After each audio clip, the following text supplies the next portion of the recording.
New year அன்னைக்கு விடிய விடிய உட்காந்து கோலம் போட்டாச்சு, கேக் வெட்டியாச்சு. கோயிலுக்கு போகலாம் எப்படி? அப்போ நாங்கள் போன கோவில் தான் வந்து கும்பேஸ்வரம் கோவில். இந்த கடைசி ஒரு மாசமா கும்பேஸ்வரம் கோவிலில் தான் வாழ்ந்துட்டே இருக்கோம்னு சொல்லலாம். இப்போ தான் கும்பாபிஷேகம் முடிஞ்சிச்சு. நியூ இயர் வேறு, அதுவும் இந்த வருஷத்தோட ஃபர்ஸ்ட்டு பிரதோஷம் வேறு, அது நாளே வந்திருக்கு. எல்லாத்தையும் சேர்த்து வச்சு இருக்கிற கூட்டம்லாம் அங்கே தான் இருக்குது. செம்ம கூட்டமாக இருந்துச்சு கோவில் நாங்கள் போகும்போது. க்யூலாம் கட்டி விட்டுருந்தாங்க. க்யூவில் போனால் எந்த காலத்தில் வெளில வருதுன்னு சொல்லிட்டு நாங்கள் வந்து சிவனை பார்க்கவே இல்லை.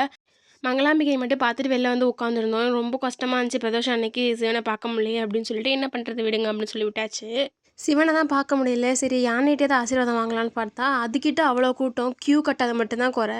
சரி வெளில நின்று சிவனை பார்த்துருவோன்னு பார்த்துட்டு நாங்கள் நெக்ஸ்ட்டு போன இடம் தான் எங்கள் பெரியம்மா வீட்டுக்கு பக்கத்தில் இருக்க சர்ச்சு.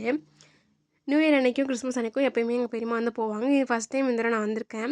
ஆக்சுவலி ஒரு 10 இயர்ஸ் பேக் இந்த சர்ச்சுக்கு வந்திருக்கேன். அதுக்கப்புறம் இப்போ வரதே இல்லை. It hold so many memories of my childhood. அதெல்லாம் ரிமெம்பர் பண்ணி பார்க்க கொஞ்சம் டைம் கிடச்சி